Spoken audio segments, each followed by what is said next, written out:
포포나무 씨앗을 심은 지 2개월쯤 지나고 난 뒤 처음으로 씨앗이 발아했다. 생각보다 너무 오랜 기간이 지난 뒤 처음으로 모습을 드러낸 새싹을 보며 혹시라도 발아가 되지 않으면 어떡하나 걱정이 되었었다. 농장 전역에 수백 그루의 포포나무를 식재하기 위해 300개 정도의 씨앗을 심었는데 내 예상보다 너무 오랫동안 발아가 되지 않았기 때문이다. 게다가 이런 씨앗 발아는 처음 해보는 것이기에 도대체 몇 개 정도가 발아될지 굉장히 궁금했었다. 그로부터 일주일쯤 뒤 꽤 많은 수의 포포 씨앗들이 발아해 조금씩 모습을 드러내기 시작했다. 포포나무는 야생성이 강한 나무이기에 씨앗 발아도 자연 상태와 비슷한 환경을 만들어야 했다. 우선 뿌리가 곱고 깊게 내리는 포포나무의 특성을 고려해 상토를 20cm 정도 깔고 그 위에 씨앗들을 놓아둔 뒤 다시 그 위에 10cm 정도의 상토를 덮어주었다.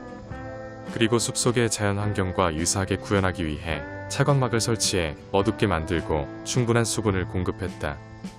내가 농장 전역에 많은 수의 포포나무를 식재하기로 마음먹은 이유는 우리나라의 기후 환경이 점점 아열대기후로 바뀌고 있기 때문이다. 그동안 온대기후에서 잘 자라주었던 사과와 복숭아 등 전통적인 과실나무는 이제 더 이상 우리나라 기후에 맞지 않고 있다. 한낮이 되면 너무 뜨거워지는 태양빛과 너무 자주 그리고 많이 내리는 강수로 인해 과실 재배가 쉽지 않게 된 것이다. 결국 나는 농약을 전혀 사용하지 않고 건강한 숲을 만들기 위해선 병해충에 강한 나무가 필요했고 포포나무가 가장 적합하다고 판단한 것이다. 그로부터 한 달쯤 뒤 대략 200개 정도의 포포 씨앗들이 발아했고 계속해서 새로운 씨앗들이 발아하고 있다. 마치 앞으로의 나의 계획을 잘 알고 있다는 듯 씨앗들이 기대 이상으로 잘 발아해주고 있는 것이다. 하지만 이제 발아한 포포 씨앗들이 픽한 나무처럼 커다랗게 성장하기엔 많은 세월이 필요로 한다. 시작은 미미하지만 포포나무들이 어느 정도 자라고 나면 농장은 엄청나게 많은 수의 나무들로 가득 찬 건강한 숲이 될 것이라 기대한다. 내가 포포나무 다음으로 신경 써서 실험 중인 나무는 블루베리이다. 블루베리는 포포나무처럼 병충해에 굉장히 강하지만 굉장히 맛있는 과일을 제공하는 이점이 있는 나무이기 때문이다. 올 초에 나는 총 4그루의 블루베리를 닭똥이 섞인 부엽토에 심었는데 기대 이상으로 굉장히 잘 자라고 있다. 일반적으로 블루베리는 산성 토양에서 잘 자란다고 알려져 있는데 지금 심겨져 있는 토양은 pH 6.8 정도로 알카리성에 가까운 중성 토양이다.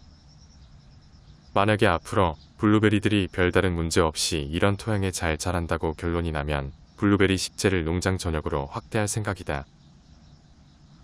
쿠바시트 밭에 있는 농작물들은 대체로 건강하게 잘 자라고 있다. 그 중에서 고추는 2m 정도의 높이까지 자랐고 토마토의 경우 5m 정도까지 자랐다. 작년까지는 잘 키워봐야 사람의 허리 정도까지 자랐던 작물들이 올해 들어 좋은 토양에서 쑥쑥 자라고 있는 것이다. 무엇보다 고무적인 것은 병충해로 인한 피해가 거의 없다는 점이다. 쿠바시트 밭에는 고추와 가지를 포함한 다양한 종류의 농작물들이 있는데 그 중에서 참외만 유일하게 병균 피해를 입었다. 그나마 다행인 것은 병에 걸린 참외가 곧바로 죽지 않고 병균과 싸우며 버티고 있다는 점이다. 그동안 꽤 많은 수의 참외를 수확했었는데 내년에는 최종한 참외 씨앗으로 재배한다면 병균에 이길 수 있을 거라 짐작한다. 그리고 많은 부분의 병균 피해가 토양에서 기인하는 점을 고려한다면 앞으로 시간이 지나면서 토양이 점점 더 좋아지게 되고 피해의 범위도 줄어들게 될 것이다. 그렇게 언젠가 농장 전체의 면역 체계에 대한 균형이 잡혀지게 되면 농장은 건강한 숲이 될 것이다.